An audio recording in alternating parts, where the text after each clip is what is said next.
pilot, Commander David E. Bunger, wipes his frosted windshield, a constant source of trouble in polar flying. He is over the Shackleton ice shelf, named for the great English explorer who kept returning to the Antarctic until death, so often escaped, kept its rendezvous with him. The smooth shelf roughens. Dark rocks, called nunataks, appear above the ice. Then rugged mountain ranges as far as the eye can see. Bunger leans forward in amazement. His eyes have caught a sudden and unbelievable change in scenery. The universal white has turned to chocolate brown, dotted with blue. A cameraman goes into action. 300 square miles of land without snow. Land that might be in New Mexico or Arizona. Pictures alone will prove Bunger has discovered a warm oasis in the shadow of the pole. It is for such supreme moments as this that men brave the hardships of exploration. The astounding, undreamed of fact is that they are over a chain of warm water lakes, whose shores, except for small patches, are free of ice and snow. Commander Bunger circles the largest lake in sight, 5 miles long. He comes in to make a landing. Water temperatures must be recorded. Samples taken. He finds the water fresh, the temperature 38 degrees Fahrenheit. On the shores are vast deposits of coal and of minerals of the utmost importance to civilization. From time immemorial, people have believed that there is another world lying just beneath the surface of our planet. To a number of cultures, the ancient Greeks for one, it is a dark place filled with the souls of the dead. But most of these early beliefs were metaphorical or mythological in origin. Modern science holds that the Earth is an unbroken series of layers, crusts, and liquid magma surrounding a dense, hot core made primarily of iron and nickel. But not everyone is convinced. In the 17th century, some of the leading scientific minds of the time came up with a new theory, that the planet is actually hollow. This idea has proved incredibly durable. Even today, there is a small cadre of hollow Earth believers who are fighting valiantly to validate their ideas through books, websites, meetings and some extremely ambitious travel plans. My conception of the hollow Earth, based on my research, is that the shell of the Earth is about 800 miles thick. From the outside to the inner surface, half the planet is taken up by surface weight, and then there's empty space, and then, something else. Possibly the first person to scientifically speculate about a hollow Earth was none other than Edmond Halley, of Halley's Comet fame. Proposed in 1692 as a way of explaining anomalous compass readings, Halley's theory is that the planet is a series of nested, spherical shells, spinning in different directions, all surrounding a central core. In his estimation, based on readings of the magnetic field and what he knew of the gravitational pull of the Sun and the Moon on the Earth, this model could account for any inaccuracies in his readings of the magnetic fields of the planet. He also posited that the space between each shell may have had luminous atmospheres capable of supporting life. Halley's strange idea was expanded upon over the next few centuries, tossing out the messy view of multiple spheres for the much funner vision that the entire interior of the Earth is just one, impossibly large cavern. Generally, this new view of the hollow Earth is accompanied with the theory of a small sun that hangs in the very center, creating a lush, livable environment on the flip side of the Earth's surface. According to a number of hollow Earth websites, this vision was developed among famous mathematicians and scientists such as Leonhard Euler in the 18th century and Sir John Leslie in the 19th century, although the sources for these accreditations seem to be somewhat nebulous. Regardless of where it originated, the model of a hollow Earth managed to grow and survive. In 1818, John Cleves Symmes, Jr. published his Circular No. 1, declaring to the world that the Earth is hollow. Symmes, a veteran of the War of 1812 and unsuccessful trader, soon became maybe the most famous and successful proponent of the hollow Earth theory. His initial vision of the Earth's interior was like a simplified version of Halley's multilayered model, with the exception that Symmes' version included huge holes at the north and south poles which allowed access to the hidden world inside. These holes, his unique addition to hollow Earth theory, would even come to be known as Symmes holes. In his very first declaration, Symmes proposed to mount an expedition to the North Pole, where he was sure they could locate one of these apertures, and gain access to the inner Earth. He too believed that the interior of the Earth not only could, but did support life, saying in Circular Number 1, that the inside of the earth would be stocked with thrifty vegetables and animals if not men. Symmes believed that his theory was not science fiction, but science fact, and that it applied not only to the earth, but to all planetary bodies. To him, the whole universe was hollow. Even in the 19th century, Symmes' theories were greeted with derision from the public and scientific community, but he would not be silenced. Symmes continued to campaign, giving lectures and publishing letters about the hollow earth, always angling for an expedition to the North Pole that would prove his theory. Barreling right through the skeptics, Symmes was eventually able to convince enough people of the possibility of his hollow earth that in 1822, he and his supporters actually got Congress to vote on funding for his expedition. The grant was shot down, but Symmes' belief in the inner earth never died. He continued to campaign for the theory until his death in 1849. Even after Symmes' death, his idea continued to thrive amongst believers. Students and admirers of Symmes' work, and even Symmes' own son, continued to publish materials explaining the increasingly odd theory. One bizarre offshoot of the traditional hollow earth theory, put forth by natural healer and eventual cult leader, Cyrus Teed, even inverted the idea, devising a cellular cosmology that placed the entire universe inside a shell. According to Teed's thinking, we were actually living on the inside of the hollow earth, looking up at the universe, which itself was just an illusion created by a strange solar mechanism. The stars were just reflections of the mechanism's light. Teed's theory managed to gain enough traction that a small cult developed around him, called the Korshaw Unity after Teed renamed himself Korsh. The Korshaws established an extensive colony in Estero, Florida in 1894, but most of the community disbanded after Teed's death in 1908. Both Teed and Symmes still have monuments dedicated to their work and beliefs. The location where the Korshaw community made their home is now protected as the Korshaw State Historic Site, while Ohio's Hollow Earth Monument is dedicated to Symmes' work. Even as unbelievable as the beliefs of Symmes and Teed were, as the hollow earth theory grew into the 20th century, it began to take on an even more supernatural air. From science to science fiction. In 1864, Jules Verne published A Journey to the Center of the Earth, which proposed a weird world inside our own, and while it was not the first work of fiction to propose such a thing, it could be argued that the first such work of fiction regarding the weird world inside of our own is Dante's poem, Inferno. Verne's work quickly became the benchmark for such fantasy tales, giving steam to a whole subgenre of subterranean science fiction. Many of these stories used the theories of Halley and Symmes as jumping-off points for tales of weird prehistoric jungles and highly advanced, lost races of humans. The 1892 novel, The Goddess of Atvataba, or The History of the Discovery of the Interior World, used Symmes' model as a basis for a tale of a rich interior world inhabited by a race of spiritually enlightened beings. This vision of the hollow earth would seem to be one of the prime inspirations of many of the current tropes among modern hollow earth theory. Modern belief in the hollow earth theory can be a bit hard to pin down, encompassing such disparate subjects as the Northern Lights and even an escaping Hitler. The Germans did make it to hollow earth.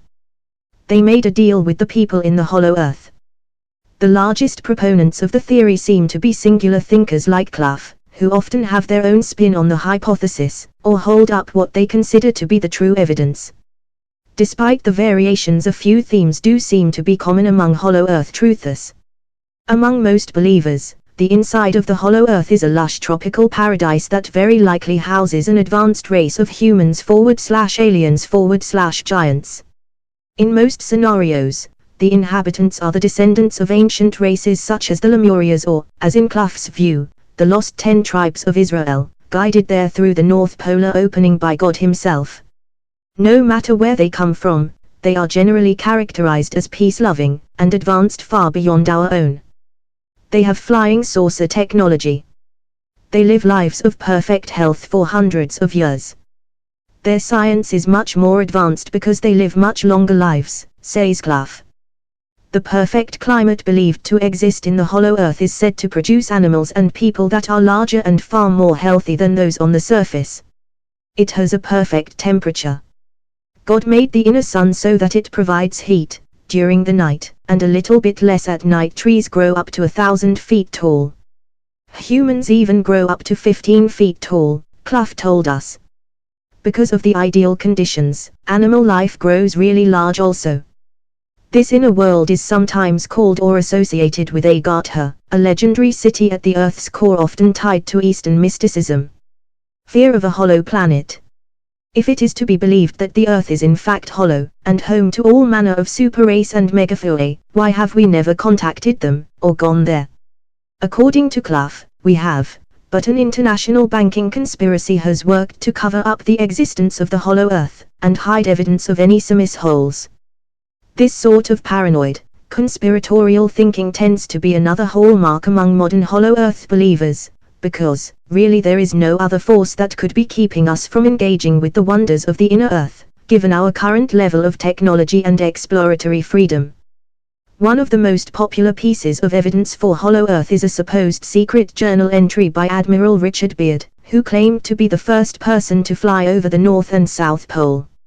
According to believers, Beard's secret journal from 1947 included a report of flying into one of the Symmes holes, and making contact with the race that lives inside the Earth.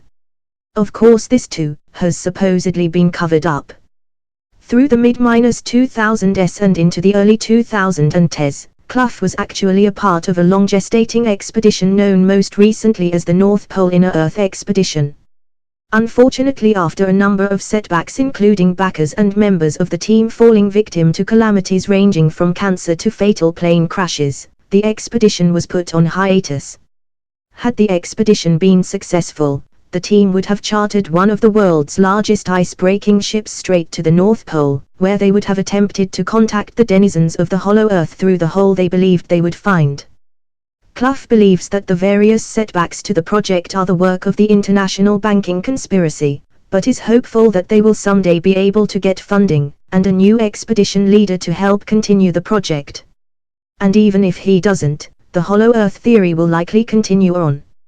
Until humans can actually peer into the Earth's core, who can say that it's not filled with Germans or aliens or a very small sun?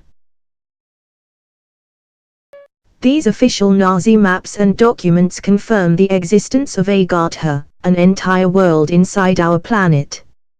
One of the most interesting questions many people have asked for centuries is whether there is a possibility that our planet is hollow. For many years it was believed that the Earth was hollow, but even though many have come up with theories, until 1968 there was no proof.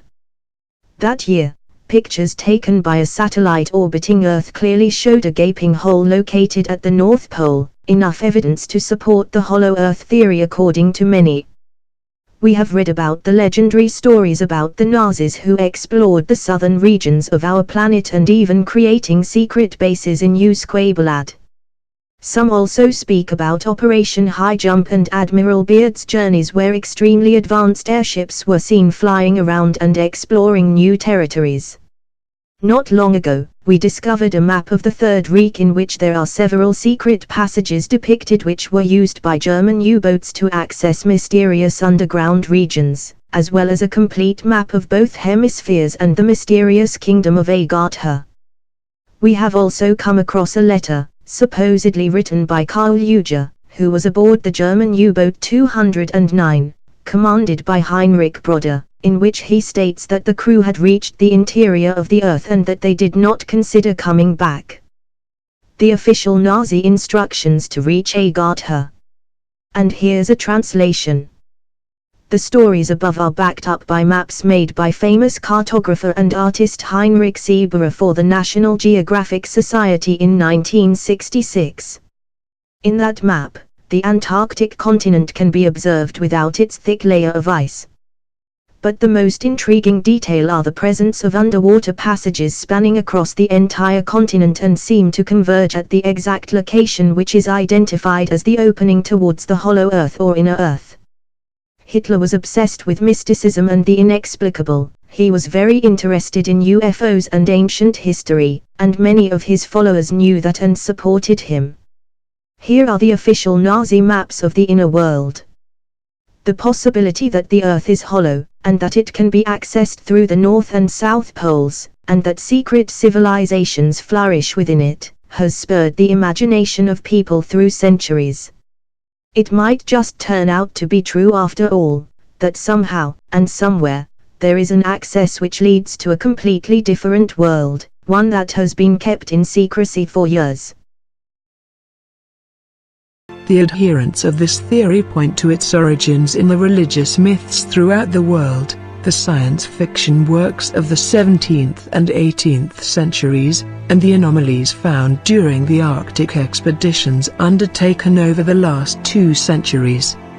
Some of these adherents subscribe to the thinking that a whole civilization of prosperous, peaceful and technologically more advanced humans live in a world of highly evolved vegetable and animal life, sustained by the inner sun of the hollow earth. There are Puranic evidences that are said to point to a civilization inside the hollow earth. Some of them include 1. Sons of Sagara and the Patalaganga. Indra had stolen the sacrificial horse of King Sagara which he had kept for the sacrifice ritual. In their search for the horse, the sons of Sagara came to a northern ocean, which they crossed, and entered the interior of the earth. There they found the horse in the hermitage of Kupla Rishi. They mistook that it was the Rishi who stole the horse and disturbed his meditation. The angered Rishi burnt all the 60,000 of them to ashes with a curse. The horse was later found by the grandson of King Sagara and the Asvamedha Yajna was completed. Finally, it was Bhagrata, a descendant of the late King Sagara who performed intense tapas and brought the Ganga river to the world and then to the Palataloka where she washed the sins of the sons and liberated them. 2. Kalki avatar of Lord Vishnu. Srimad Bhagavatam states in Canto 12, Chapter 2. According to this verse, Lord Vishnu will take the Kalki avatar at the Sambala village at the end of Kali Yuga to establish the oncoming Satya Yuga. Padma Purana also mentions that the name of the village is Sambala. This village is supposed not to exist today, but to be born in due time, from the inner earth. The Tibetan lore speaks of a city named Shambhala which they consider to be in the interior of the earth on the Himalayas. Thus the Satya Yuga with its truly Vedic civilization will be established on the surface of the earth from its interior. 3. Parashurama's connection. Srimad Bhagavatam states in Canto 9, Chapter 16, that Sri Parashurama, after wiping out the Kshatriya clan off the face of the earth, performed a sacrifice to bring his father back to life. After completing the sacrifice, Lord Parashurama gave the eastern direction to the Hota as a gift, the south to the Brahma, the west to the Advaru, the north to the Ugata, and the 4 corners northeast, southeast, northwest and southwest to the other priests. He gave the middle to Kasyapa and the place known as Aryavata to the Upadrasta. Whatever remained he distributed among the Sadasyas, the associate priests. Hollow Earth theory adherents say that the term Madhyata in the verse might mean the central or inner portion of the earth, that Sri Parashurama gave to Kasyapa Rishi. But this seems to be a far-fetched idea, as the verse is clear as to what parts of the earth he gave as gifts to the rishis. However, the Hindi TV serial on Vishnu Puranam showed Sri Parashurama springing up from the interior of the earth to kill a Kshatriya king. 4. Abduction of Duryodhana. Varnaparva of Mahabharata describes a battle waged by Karna and Duryodhana with the Gandharvas in a forest. Duryodhana was defeated and captured by the Gandharvas until he was rescued by Arjuna, his archenemy. Humiliated, Duryodhana decided to give up his life doing tapas and fasting unto death. The Dandavas found this out, created a powerful woman named Katya, using whom they brought Duryodhana to their netherworld, Bilasvaga. They explained to Duryodhana that he was born out of a sacrifice, to please Lord Shiva, that his friend Karna was Nakasura in his earlier birth who was hostile to Vishnu and that their purpose was to defeat the Pandavas. The Danavas also assured that great warriors like Drona and Bhishma would be influenced by them to fight the war, remaining on his side. The whole episodes seemed like a dream to Duryodhana. Strangely, the Hollow Earth theorists attribute this episode to be typical of a UFO encounter. This is because they think that the origin of the UFOs is from the interior Earth through the polar openings. They point out the similarities thus.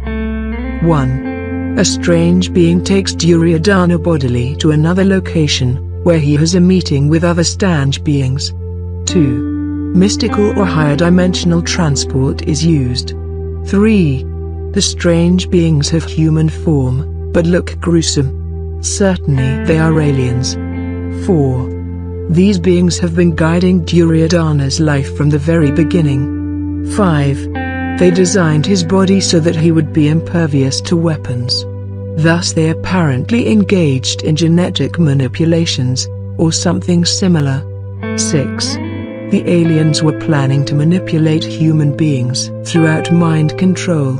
7. After his interview, Duryodhana returned to the spot where he was taken, and after settling him down, his captor disappeared. 8. After the experience, it seemed to be a dream. 9. There are accounts in the UFO literature which parallel the story of Duryodhana. 5. Arctic home of the Vedas. Balagangadhar Tilak, 1856–1920, a key participant in India's freedom struggle, was a Vedic scholar and researcher. He published his findings in a book titled The Arctic Home of the Vedas in 1903. In this book he quotes the authority of Vedas and states that the original Arctic home of humanity was destroyed around 10,000 to 8,000 BCE by the last ice age, and that from 8,000, 3,000 BCE, was the age of wandering, before the Vedic people finally settled in India between 5,000 to 3,000 BCE. In Chapter 4, page 57 of the book, Tilak writes, "We shall therefore next quote the Mahabharata, which gives such a clear description of Mount Meru, the Lord of the Mountains, as to leave no doubt its being the North Pole, or possessing the polar characteristics."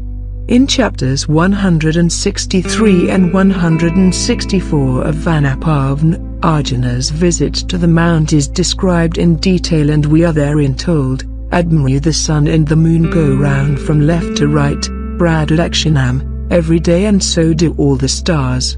From the normal, inhabited longitudes on the surface of the earth, the sun and moon don't rise and travel left and right, only above one's head. According to how one turns, the rising could be left or right, frontal or from the back. Only from the Arctic could the rising of the sun be from left to right, and it can only be from left to right." So what region is being referred to in this description of Meru's placement? The Mahabharata describes Mount Meru as a resplendent mountain which by its luster, so overcomes the darkness of night, that the night can hardly be distinguished from the day. Tilak attributes this fact to the aurora borealis, which however, is not bright enough to make night seem like day. And there is no accepted landmass in the current geography of Arctic, unless Mount Meru happens to be in the underground, shining by the light of the inner, central sun. In relation to the Rig Veda, Tilak quotes the following on page 102. Thus in Vritra, the traditional enemy of Indra, is said to be engulfed in long darkness. Indra is described as having placed Shushana, who was anxious to fight, in the darkness of the pit. This might correspond to the Arctic night with its midnight sun, as in fact the Arctic basin is a depression.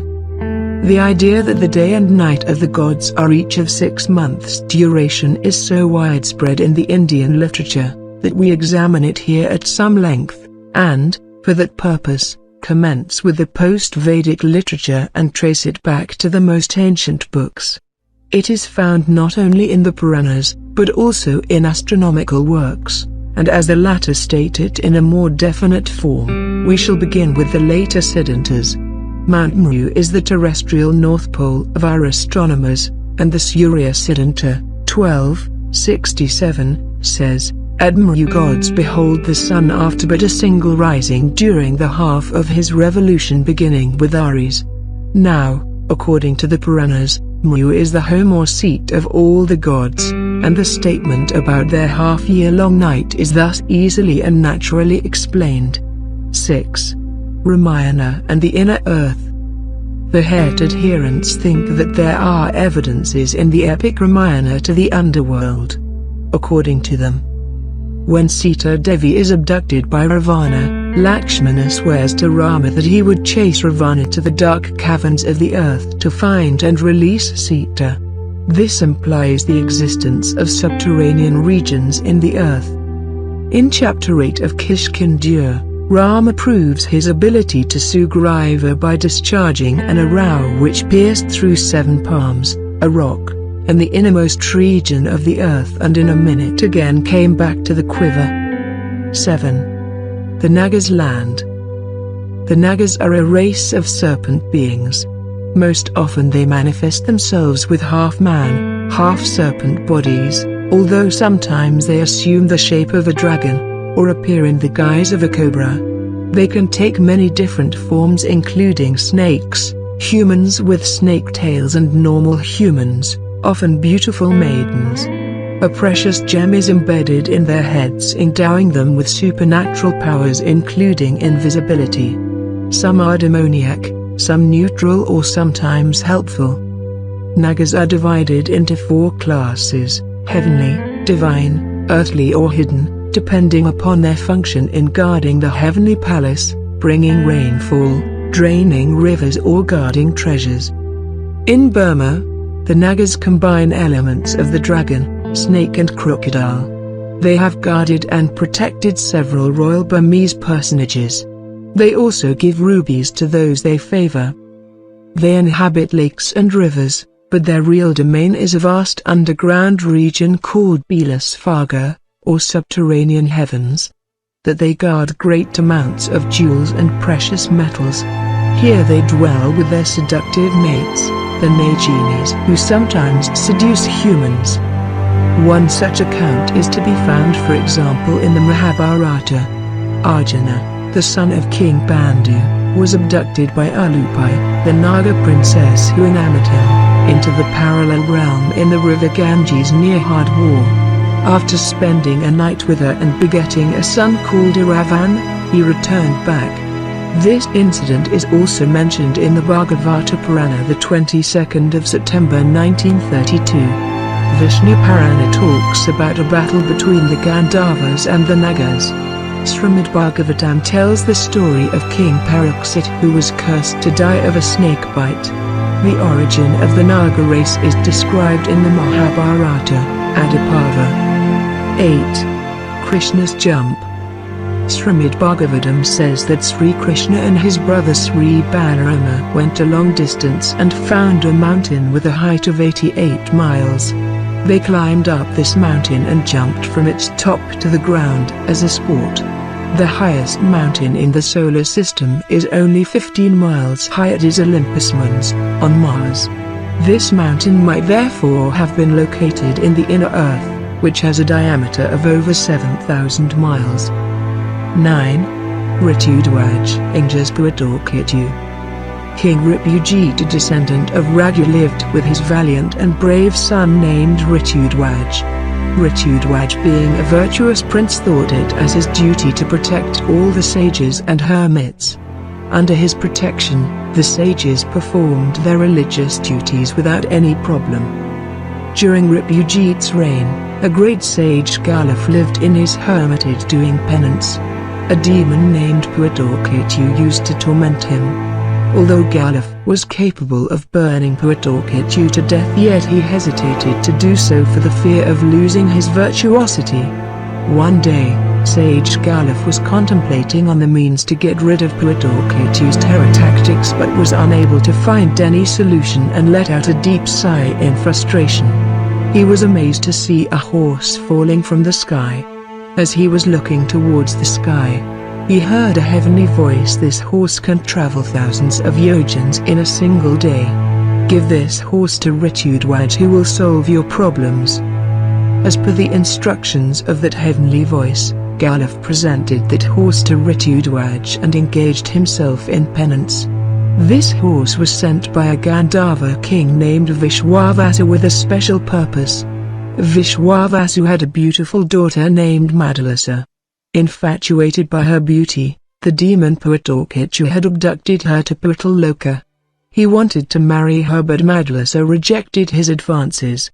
Vishwavasu knew that only Ritudwaj was capable of killing Puritoketu, so he presented that horse to sage Galuf with the instruction that it should be given to Ritudwaj.